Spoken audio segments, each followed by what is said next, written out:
Welcome, ladies and gentlemen, Your Excellencies.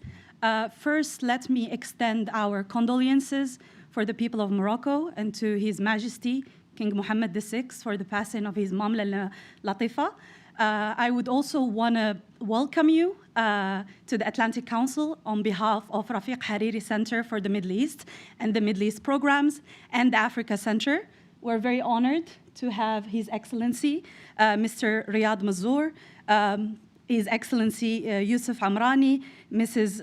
Florzel Leiser, and Dr. Khalid Saqar. This is a special occasion. We are gathered today to celebrate 2 decades of the free trade agreement between Morocco and the US. Morocco being the only African country with such a partnership.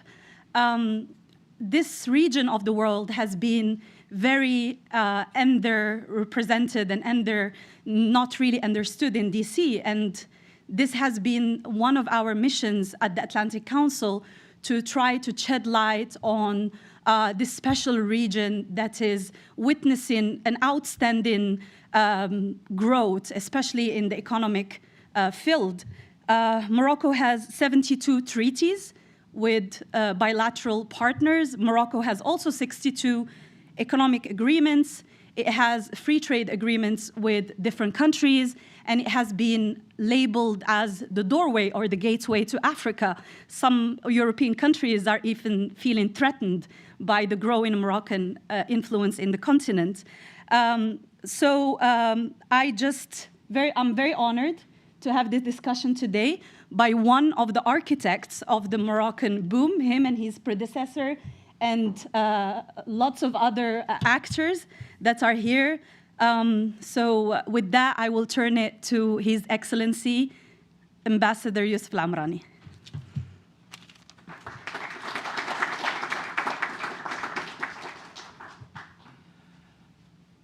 Dear Ministers, Excellencies, dear colleagues and friends, ladies and gentlemen, esteemed guests. It is a pleasure to welcome you this afternoon as we gather here for this promising conversation on US-Moroccan trade investment partnership. I would like really to and sincerely to thank Atlantic Council for putting together this important event and for its contribution to reinforce the excellent relations between Morocco and the US. I would like to thank our esteemed partners and friends from the US and Africa, and especially the business community, as well as from the US administration, for joining us to this discussion. Thank you, moderator. Thank you, Florzel. I would like to congratulate you for your beautiful kaftan. I recognize it when I came because it has the Moroccan embroidery on the silk. And this is, thank you for honoring my country and my people. A special thanks for Minister Mezzour, a friend, for taking the time to exchange with us during your working visit to Washington, D.C. I'm very sorry I gave you some hard time. You had a lot of meetings since you came yesterday, but I think your input and your valuable cooperation was able to make, again, Morocco in the map. As you know, a few words about Morocco, and you know Morocco very well, most all of you. We share with the US a special and long-standing alliance for over the last 247 years. We are a major non-NATO ally. We are one of the oldest friends of the US. We are the first country who recognized the independence of this country, and this long-standing friendship, along with our shared values, our shared interests, have made our 2 countries play an important role in the international fora and also to face the challenges, different challenges, ranging from security threats, climate change, energy. We have been working with the US for a long time to promote our common values. Today, as Mrs. Zaimi was saying at the beginning, as we we are celebrating the 20th anniversary of the signing of the US-Morocco Free Trade Agreement. We wanted to do something original with you, with the Atlantic Council, and to associate also the business community to our thinking, to our endeavor. So thanks to the Minister Mezzour will talk about this. We are an important trading partner for the US. We are the only African country that have an FTA with the US, and we continue to work together, not only to promote trade, but also to work on investment. And so as of the ongoing development in the region, I think we have just launched a new initiative by His Majesty King Mohammed VI, and probably the minister will talk about it, about a new Atlantic vision for the Atlantic corridor. I had the chance only 3 weeks ago with Ryad and the US Ambassador J.C. Lappin to present it here. So today I think we have this unique opportunity to talk about the experience of Morocco. I will finish by that, wishing you a very good discussion, and please give him a hard time to Minister Mezzour.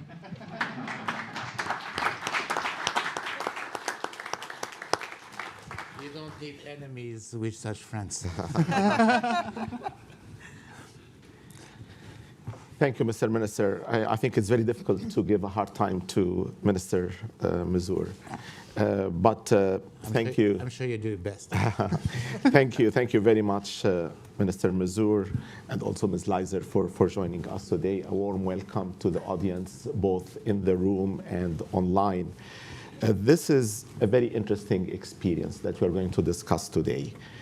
As you know, exports of developing countries are usually concentrated in raw material and in agricultural products.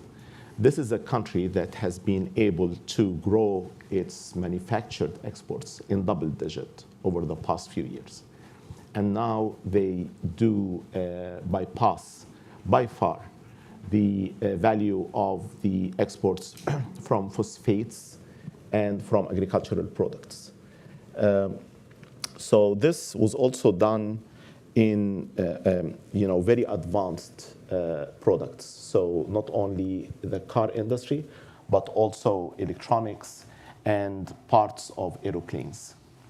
Was done also in a context of a new development model that the kingdom has adopted, and of increased regional and global collaboration. So the minister leads the Ministry of Industry and Trade, so he is at the center of this.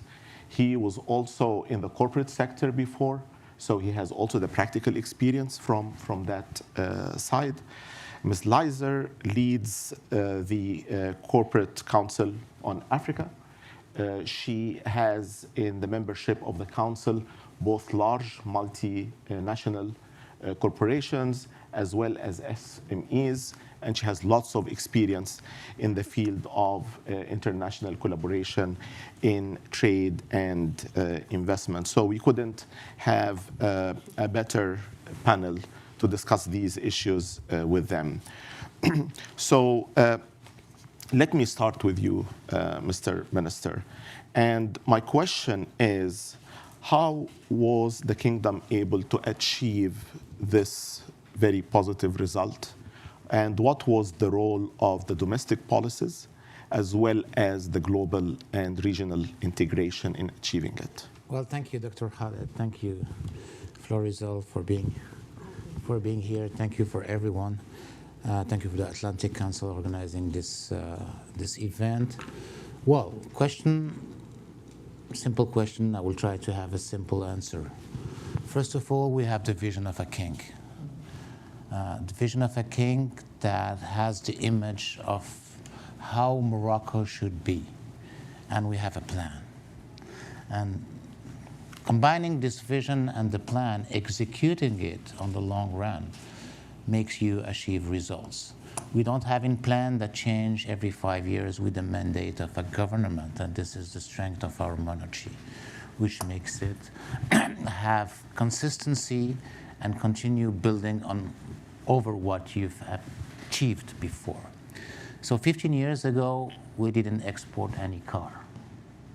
15 years ago, we didn't have logistics competitiveness. 15 years ago, we were considered, and we are still in some ranking considered, as a non-productive country. They used to tell us the productivity of a Moroccan worker, you need 2.5 Moroccan workers to have the same productivity as a French. 15 years ago, we were not attractive for foreign investment. And with this vision and with this plan, we managed to overcome all these difficulties. And now, 85% of the value of our export, 85% of the value of our exports are manufactured goods. Even in the phosphate industry, you know that 90% of the phosphate-based product that we export are transformed products. Only 10% are rocks. And the main 80% of it are fertilizers securing food security to the world. Morocco is securing food security to the world. It's a main asset for food security. So this transformation has been made in a heavy pace, built on trust, built on investment, built on upgrading skills, built on making island for to develop good business without evacuating some transaction costs. When we say it politely, evacuating everything that could have links with corruption and all the bad things we see in some developing country, and we continue to see even in developed country. So trying to build up on skills, really targeted, and to trust our skills. And at the end of the day, telling that now we have probably in several sectors the most competitive country. So we came out from a Moroccan, we need 2.5 Moroccan workers to deliver the productivity of a French. 15 years after that, we have the most competitive country, all in all, to build cars, to build planes, to develop garments, to develop drugs, to develop fertilizers, and to develop electronic parts. So we are really proud of that. And we are really happy to continue to build on this achievement, but also to share this journey with some other countries in our continent. So, Mr. Minister, you rightly referred to the importance of having a vision and having a plan. And indeed, the Kingdom is one of only 5 countries among 190 countries that are members of the IMF that has what's called a flexible credit line. And this particular facility is difficult to qualify for. It requires commitment to reforms, but it also requires a coherent framework of policy coordination within the country to make sure that all ministries and all the relevant institutions are working together to achieve the objectives. So if you can quickly just touch on that, Mr. Minister, about the collaboration with other ministries and entities, but also with the regional, if you can touch on the regional and global links that you have been developing and utilizing to achieve these objectives. Let me comment on what you said about the IMF flexible line, because it's very important. We made this journey not based on doping. That means not based on inflation or based on not maintaining our stability, financial stability, or any other social stability. We made this journey preserving our inflation below 2% during 20 years.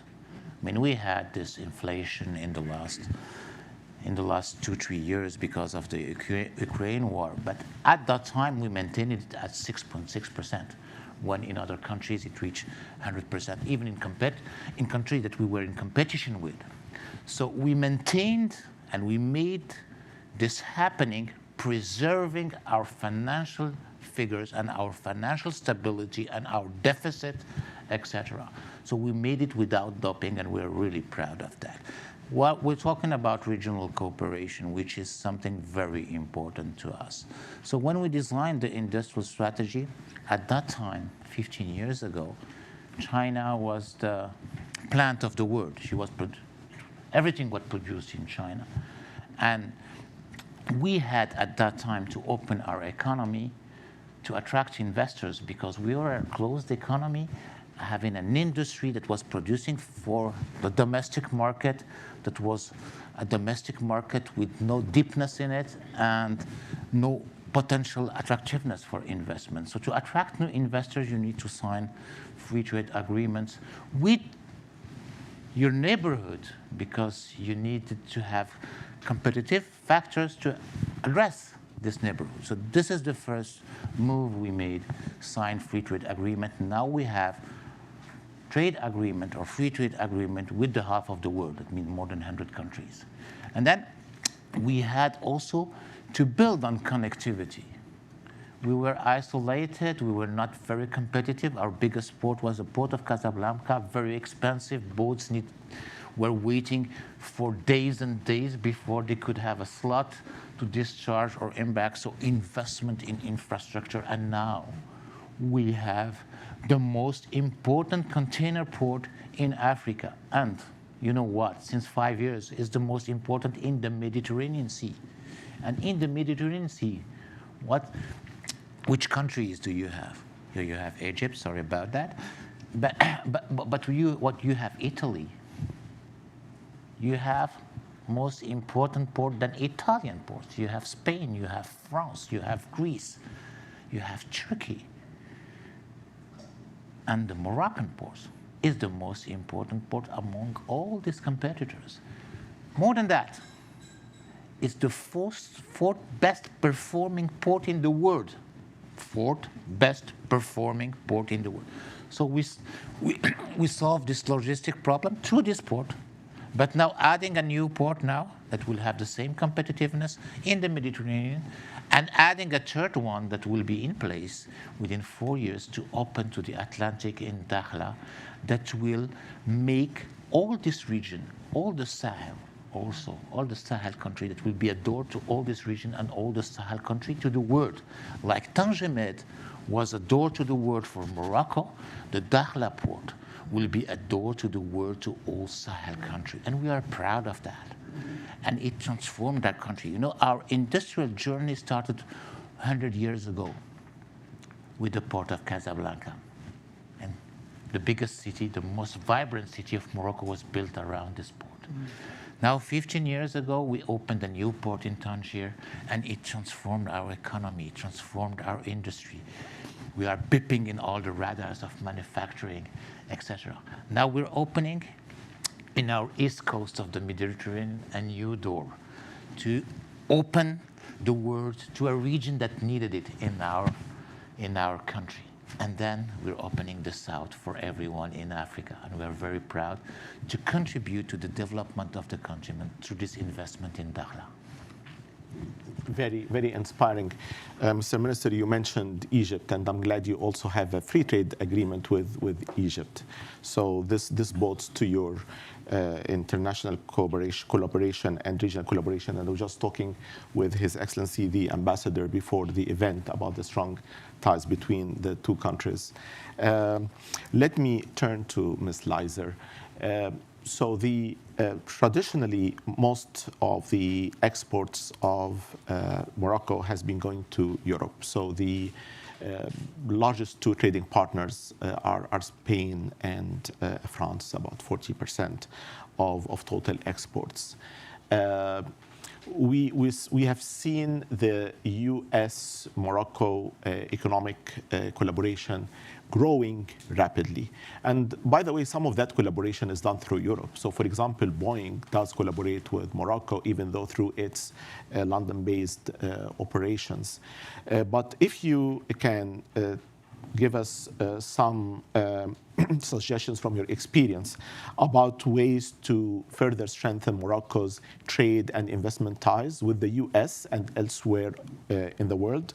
And if you could also touch on how does this benefit the smaller enterprises in the economy, because people sometimes talk about the multinationals in vacuum, and I think it's also important to look at the domestic externalities that will benefit the whole economy and spread the benefit of growth. So first of all, excellent question, but let me say that I am honored on behalf of Corporate Council on Africa, our members of the board, and our corporate members and our team. Thank you to the Atlantic Council for inviting me to this important event and dialogue with the minister. I'm just here to talk about some of the things that we see from the private sector point of view. Also gave me an opportunity to wear one of my beautiful Moroccan kaftans, so I thank you for that as well. Let me say that just by way of introduction, Corporate Council on Africa as a business association is the leading organization that is solely focused on Africa, doing business with Africa, investing in Africa, trading with Africa. And we were honored to partner with the government of the Kingdom of Morocco in 2022 to host our annual US-Africa Business Summit there in Marrakesh, beautiful Marrakesh. And we had the privilege of working with the minister and others in the government to make sure that it was successful. We had over 2,000, I think it was 2,200 people who came, who were both from African governments, heads of state, as well as CEOs, business entrepreneurs, including SMEs, and a large US government delegation as well. And so we were very pleased to be there. And it was, in fact, at that summit that Vice President Kamala Harris made the announcement. She was there giving a video welcome. She wasn't there in person, but she sent a special welcome to us. And that was where she announced that the US government would be hosting the US-Africa Leaders Summit. So it was really in Morocco that was announced. And I think maybe 6 months later, they held it here and hosted all the leaders of Africa.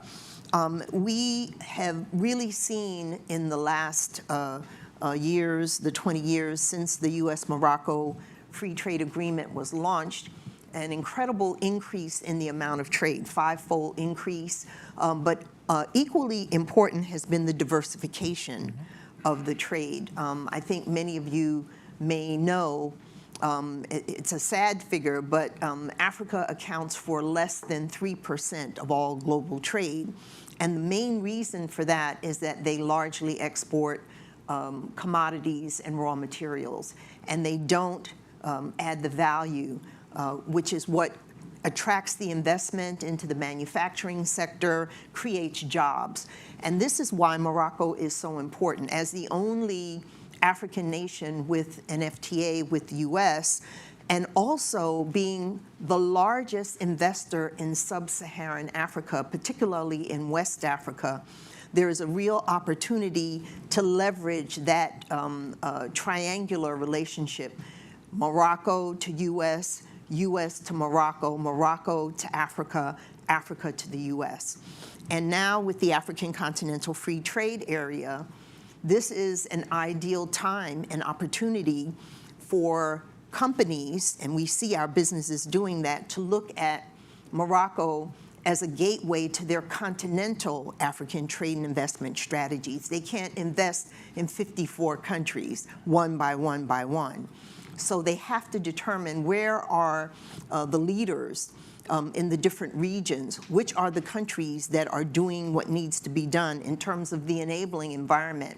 And so we congratulate Morocco, not only as an FTA partner, but as a country that, as the minister has said, has made all sorts of transformative and powerfully impactful reforms, economic reforms that are touching all the people, from the corporates down to the smaller businesses. And trade often is between smaller businesses which need to get the access to capital. These are women-owned businesses, in many cases, youth-owned businesses. And the issue of youth unemployment across the continent is really an important one that has to be addressed. So, we see this as something that's been beneficial, the FTA, the diversification of trade, the economic growth and job creation. There's been an improved trade balance between the U.S. and Morocco over the years. And then maybe just to wrap up, what I am excited about are the investments and partnerships that are being made into key sectors in Morocco, the auto sector. It's interesting, Morocco has now surpassed South Africa as the largest producer and exporter of automobiles on the continent of Africa. And all the things that the minister said that they did to get them to that point are so important. So we congratulate you on that. That is a sector that other African countries are looking to be a part of that global value chain, the auto value chain. And Morocco really has a leading role in how not only it can expand its own production of autos, electric vehicles, et cetera, but pulling in perhaps components from some of the other African countries which are not yet where Morocco is, but on the way.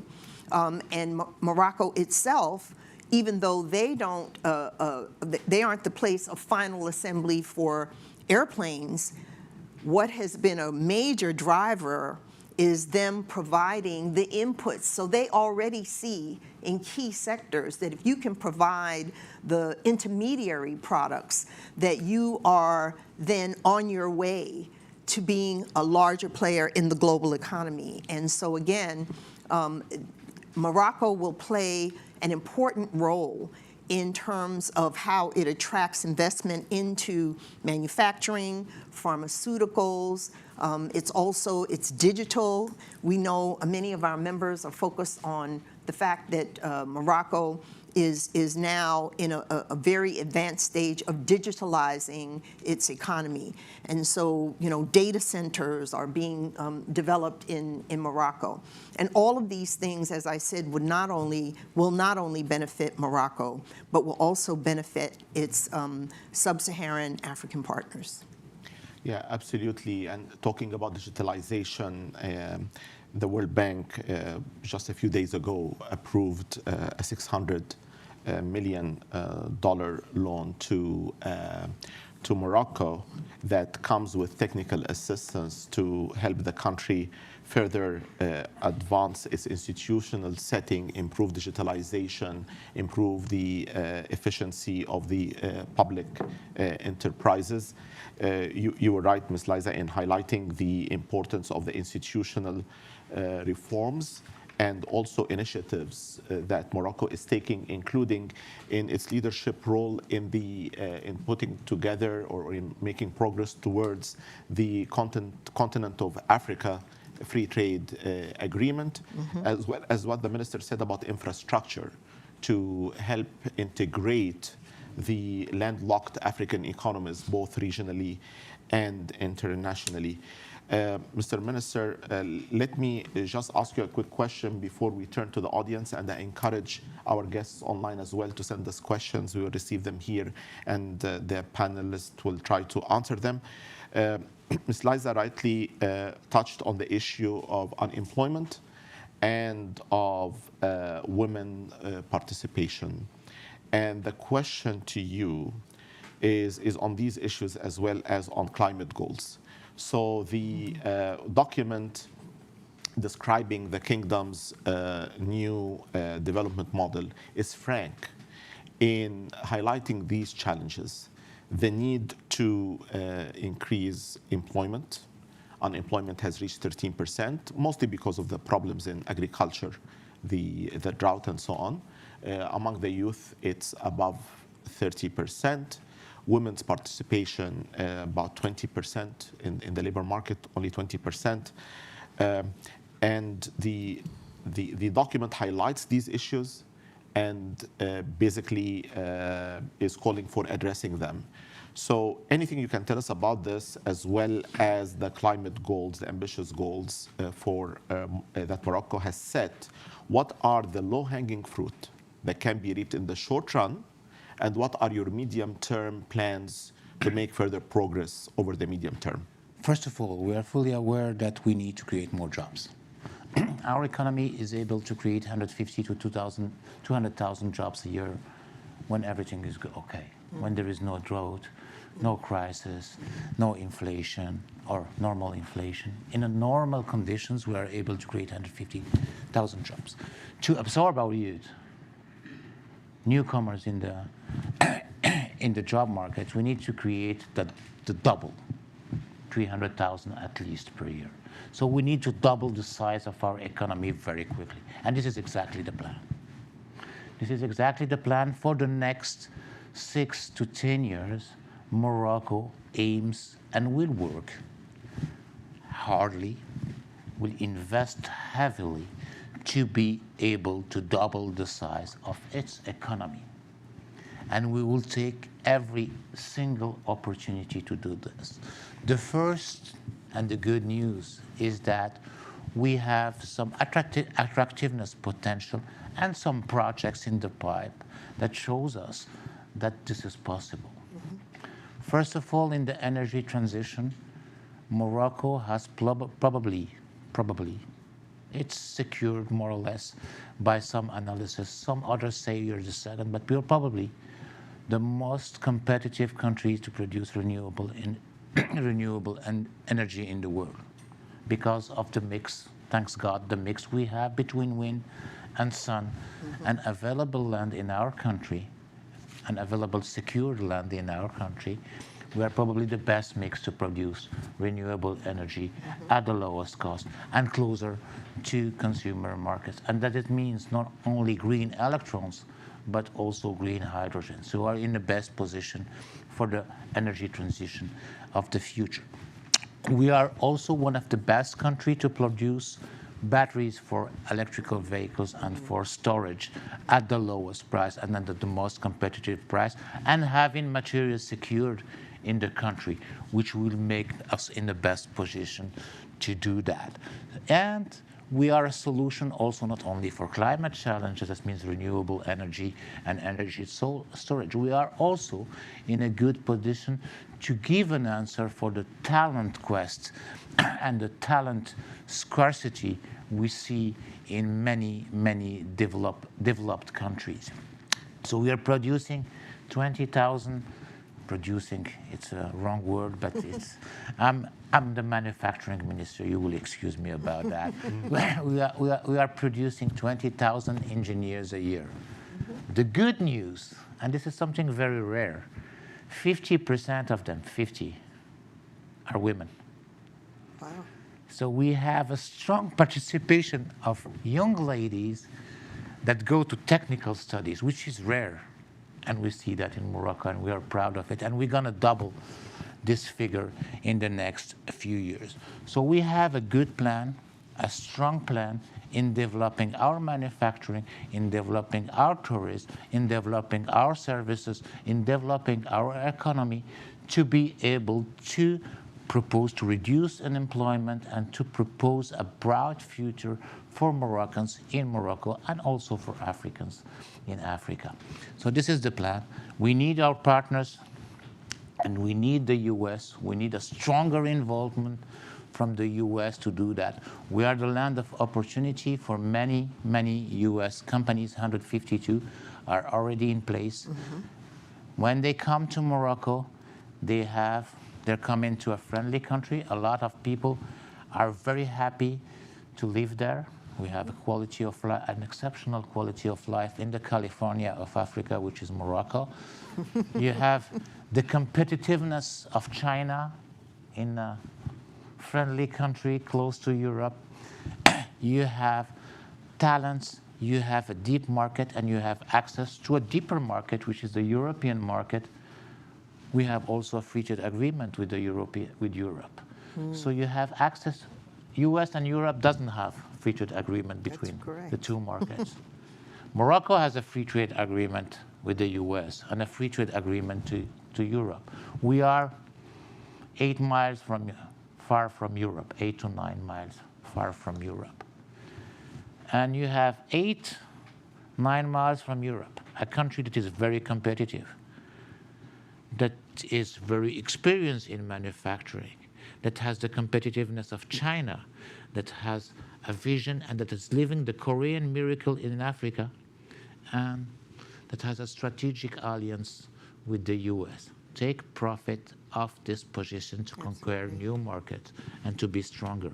We are here and we will be happy to host you in Morocco.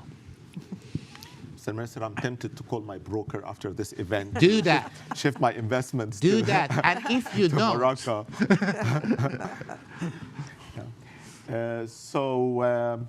Let me open the floor for questions and comments, please. As usual, the clock is ticking quickly, but we know we started a little bit late, so we'll have some more extra time. But please be as succinct as possible, so the Minister and Ms. Liza can answer your questions. Please.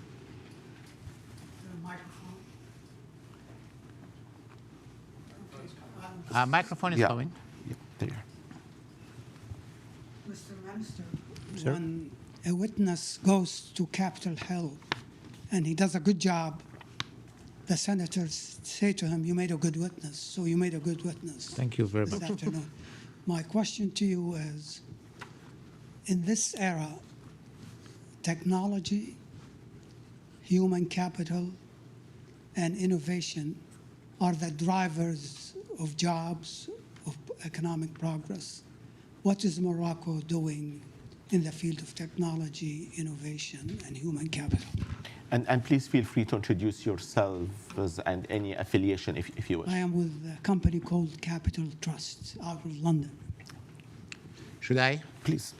Well, thank you for this question. First of all, technology and human capital and innovation are all linked. And this all come back to talents, availability of talents, and ability of talents, first of all, to understand technology and to develop new technology. And we are sure we are making it step by step. So let's decompose the economy in 3 layers. We have the layer, the production value added, which is the smallest value added you can have. And then you have the technology one and the innovation layer, where you can get more value. And then you have the biggest one, which is the marketing value, unfortunately, which is the biggest. So we started with the production one, to be the best cost country. And this is what we reach now. We have the best competitiveness in producing goods. And now we are transforming ourselves, trying to be the best value country. So we are trying to propose solution at the best cost. So we are making a bunch of talent that have access to innovation. They're not expert, they're not the brightest one, but they're able to execute and to produce solution designed by others.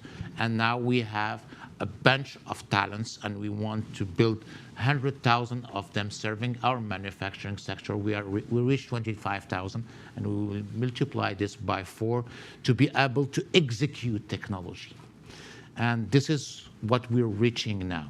We are one of the best performing country in several sectors: design, automotive testing, numerous numerical twins. Even in the health sector, we are building numerical twins in Morocco, trying to serve in the data and in the service, and we are reaching the best competitiveness in executing technology.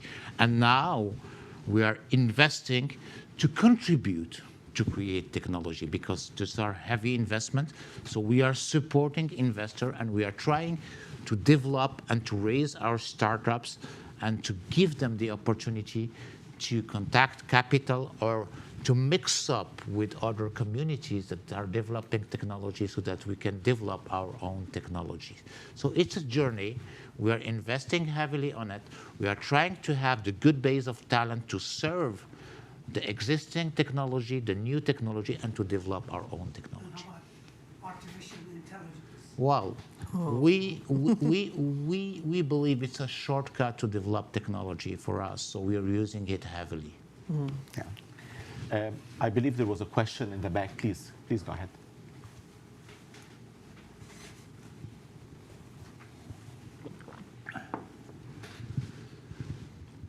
Hi, Camille Shukoya from the Africa Bazaar.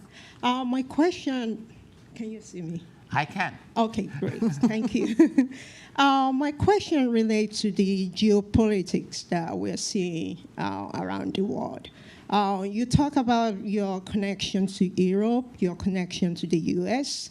We are seeing a lot of geopolitics going on right now. So if you can talk about how you balance that with your trade agenda. Thank you very much for this important question. You're coming directly to the VUCA word, vulnerable, uncertain, complex, ambiguous word.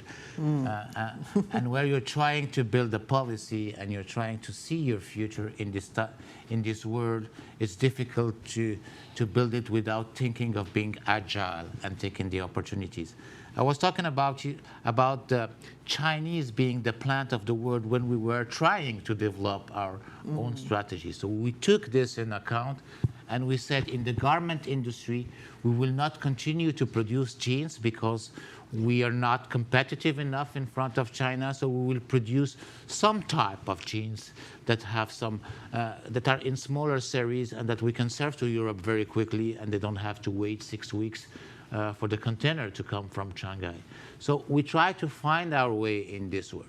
So let's talk about the geopolitics and the war in Ukraine, for example. That was one of the biggest topics in our region.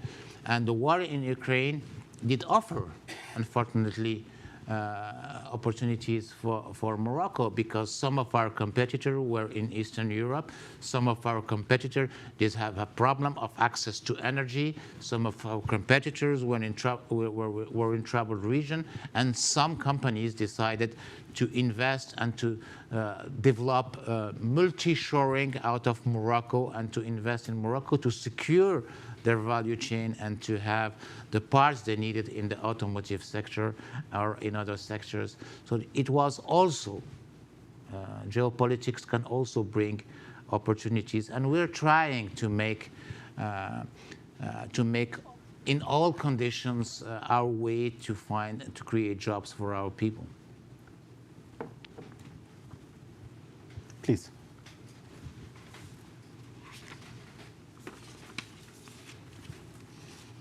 American University.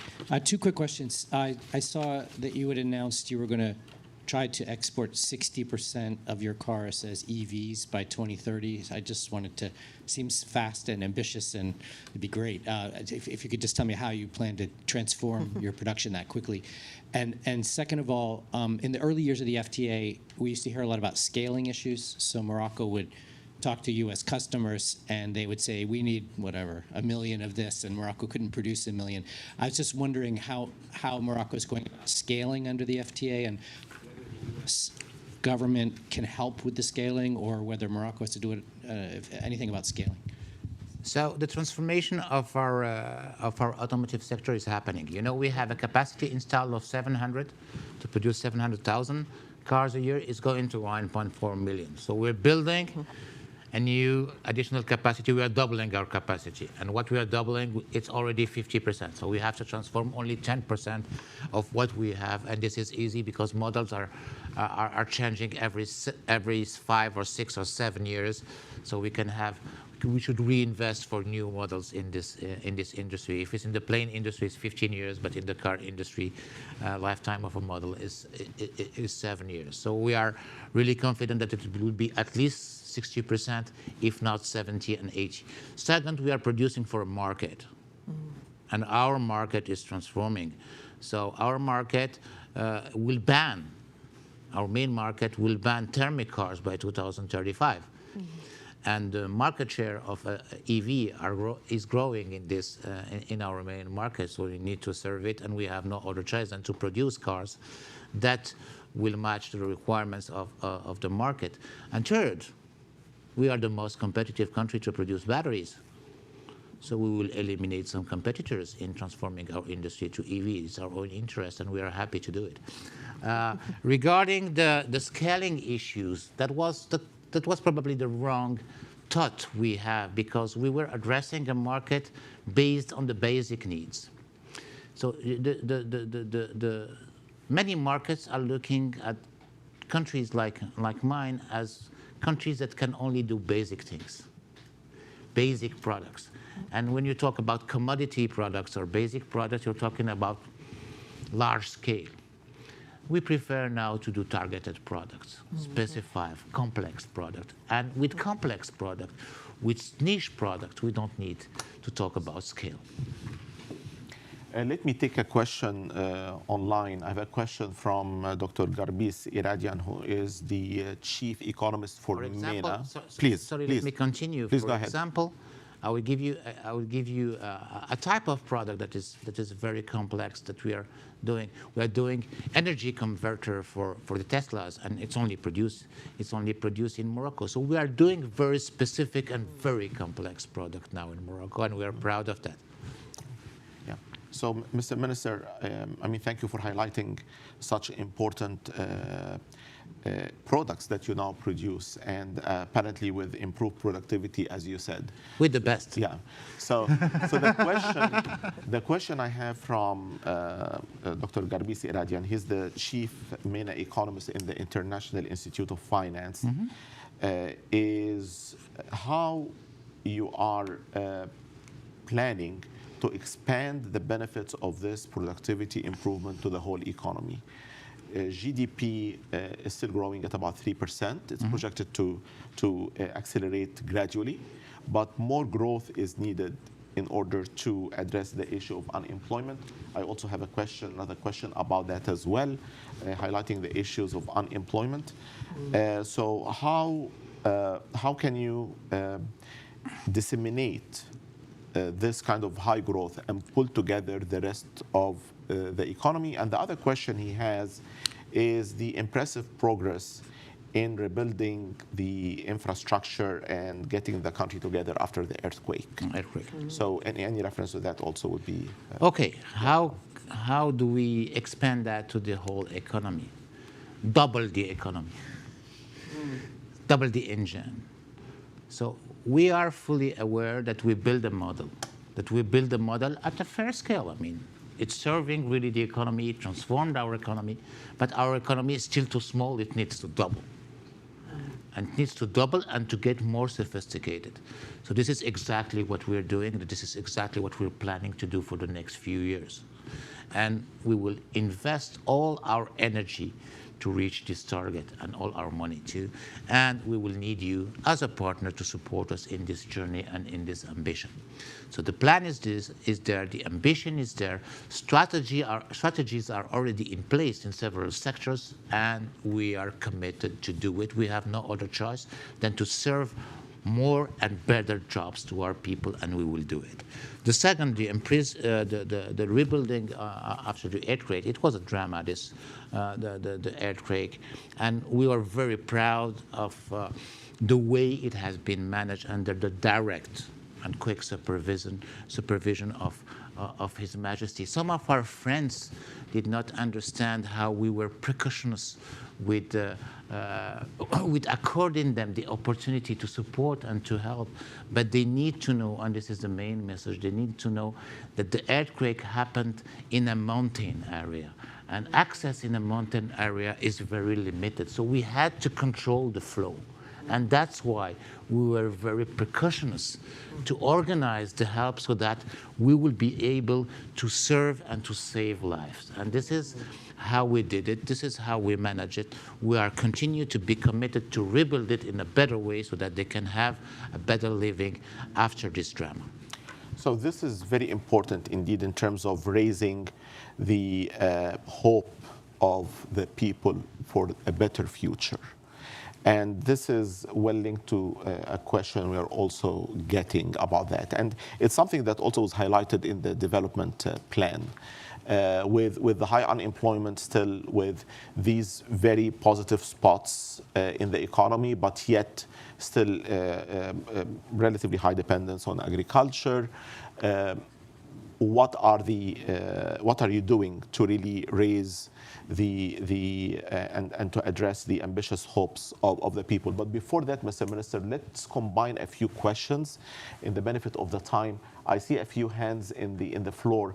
So if you don't mind, we'll just get the questions, and then the Minister and Ms. Leiser will answer them in one package, just to save the time, if you don't mind. And again, feel free, please, to identify yourself and your affiliation.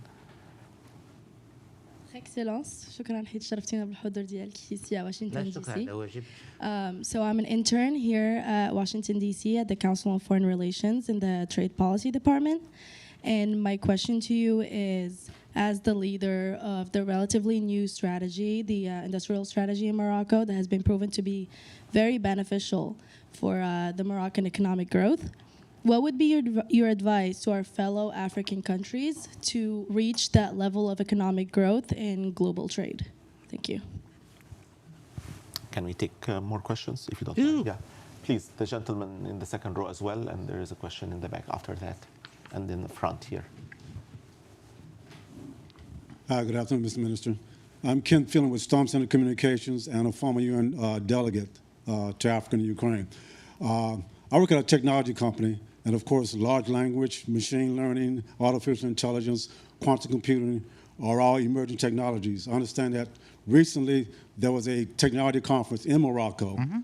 So what was the takeaway from that conference, and what is the pathway for, say, innovators here in the United States to partner with technologists in Morocco to increase the presence of these advanced technologies in Morocco and in other parts of Africa? Yeah, I think we have 3 more questions, one at the back and 2 here. And then, if you don't mind any more questions, we can take them offline afterwards. We'll be happy to pass them to His Excellency and Ms. Leiser via the embassy. Offline. Yeah. Thank you, Your Excellency. My name is Kylie La Riviere, and I'm a student at Johns Hopkins Cultural Heritage Program. And my question is about security, the security issue and how it affects trade and what is going on in the rest of Africa, and particularly with the dissolution of the Wagner Group and how they are become part of the Russian army and are protecting trade in that area coming out of the Sahel, and how that, what is your planning and policy in that and directed towards that? And 2 questions here, please. Thank you.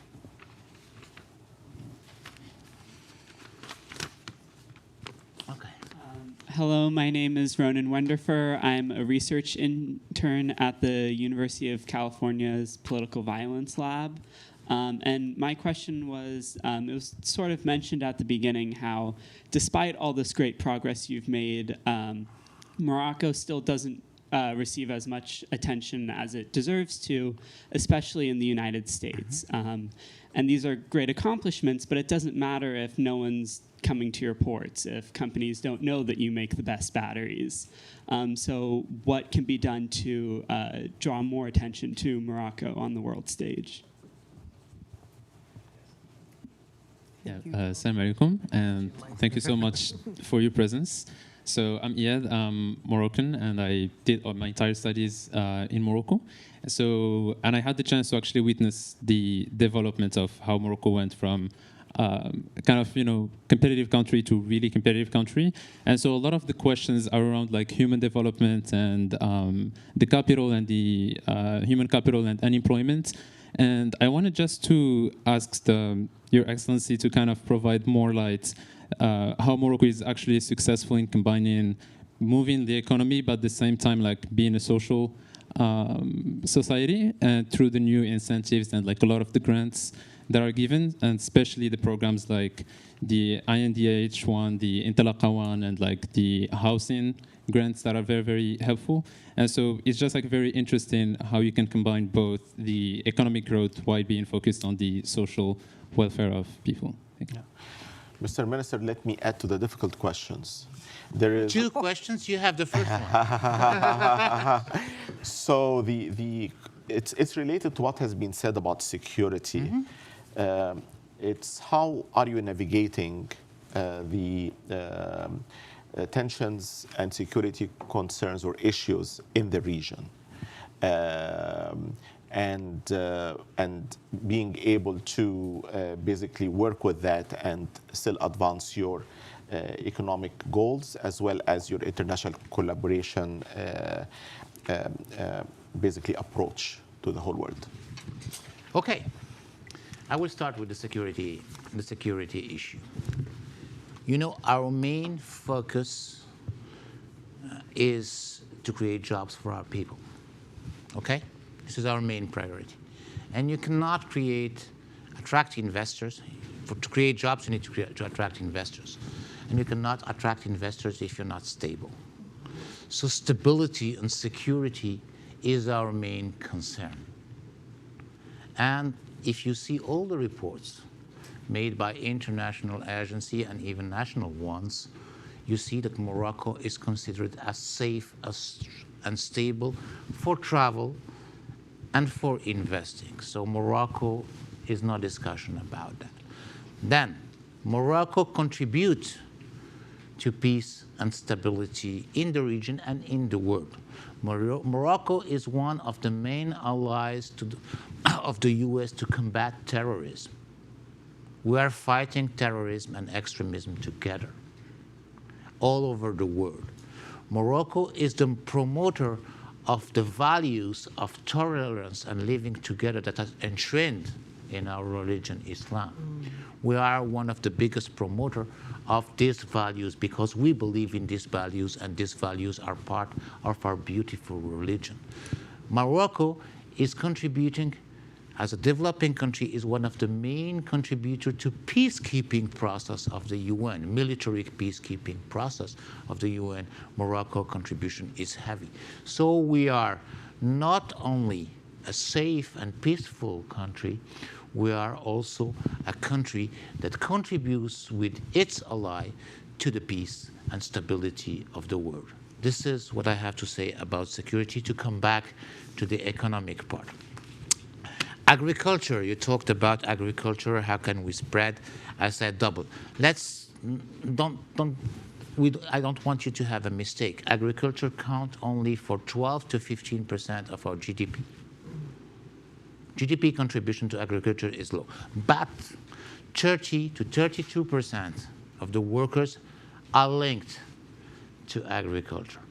And Morocco is making these results and having this unemployment because we are living a 6-year drought in a row. 6-year drought in a row. Last year, we had the most important drought in the country that we have ever seen. So despite all these factors, we are reaching this type of results. What advice should I give to my fellow African countries? No advice. Absolutely no advice. Just a hand given. We are here together to collaborate, to work together, to deliver the plan together because we have the same plan. Development, create jobs for our people, and we will help each other to do it. We will offer what we have, and this is what my king said, what His Majesty the King said. We will offer what we have. We will offer our infrastructure, what we know, our experience to make it happen in broader countries in Africa. Our infrastructures, our doors to the world are open to you, and we will co-invest also with you and with our allies and partners to make your infrastructure better, to make your education better, based on your own plan, your own vision, and your own objectives. 7, what can we take over from the GITEX, the technology gathering we had? First of all is that Morocco is becoming sexy in terms of technology, so we're happy and proud of that. But also that we are having in Africa beautiful talents that are having their ways of developing solutions, of proposing solutions to the world that are new ways, there are ways that can contribute to offer new technology and new solution to the world. You know, solutions are coming from minds, are coming from creativity, are coming from a cultural background, and not only for the ability to develop algorithms. So we are proud that we can now develop algorithms and use our own culture to propose new technology to the world, and this is one of the main takeovers from the GITEX. Attention from the US. It's good to perform, to have results, but if nobody is showing you, there is no value out of that. All the world is showing us. Right. So we have investments from all over the world, not enough from the US. Right. So that's why I'm here and saying, okay, you're missing an opportunity, use it, because the Chinese are using it. The biggest employer in the manufacturing sector in Morocco is Japanese. So we are proud that to host all investors from all over the world. US companies are not sufficiently aware of the opportunity offered by my country, and I'm happy to contribute to this awareness. And thank you for offering me the opportunity to contribute to raise this awareness. Can I just, on that point, and then you can go back to the other questions. I think it's important to note that, you know, U.S. corporates, they're looking at Africa, they're focusing on Africa, but they're not there in the way that they need to be yet. And this is what Corporate Council on Africa is doing. This is why we took our summit to Marrakesh in 2022. We were in Botswana in 2023. And our job is to incentivize our companies. And what I do like is that those who have come are investing in key sectors like renewable energy, infrastructure, aviation, environmental technology, AI, and digital. These are areas where the U.S. is good. Agribusiness is another one where they can cooperate with Morocco, which has strengths in that as well. And I think that that's what we in the private sector are looking forward to doing: more collaboration, more investment from U.S. companies into Morocco and to the rest of Africa. May I just interject real quick? The technical caretakers of the event. Yeah, absolutely. No, absolutely. Yeah, we will. So they are, you know, like giving me the signal that they are running out of tape. So we'll have to end very quickly. So I leave the last word to the minister. Thank you very much for the good input. But I would call upon you, Mr. Minister, to be less humble. This is a very interesting experience. So please feel free to share any lessons for the rest of the emerging and developing countries in the region and elsewhere. I can see myself 4 components that were very interesting. One is candor. The development plan is very candid in explaining the challenges and addressing them upfront. 2 is the good policy coordination between all the different entities. 3rd is the efficient industrial policy. So there is industrial policy in place, but it's not old-fashioned. It is done in a very competitive way. And 3rd is the openness of the country to regional and global partners, as you just mentioned, Mr. Minister. So please, you have the last word. And we're doing this. Yes. Maintaining our financial figures, not making deficits or playing on inflation. We are doing this. Putting a social plan, an ambitious social plan of Medicare for all, putting an ambitious social plan of giving direct social subsidies to the poor so that we can eliminate poverty. And we are making this in maintaining salaries at a high level. We are one of the most expensive in terms of salary, even having the best productivity. We have the highest salary, the 3rd highest salary of the countries that are exporting to Europe. And we are proud of that because our people are living better. And we are making this having one of the worst neighbors you can imagine. You know, our Cuba and our Venezuela are threatening us every day, and we are reaching this result, and we are proud of it. Thank you, Mr. Minister. Ms. Liza, thank you, everyone, for joining us.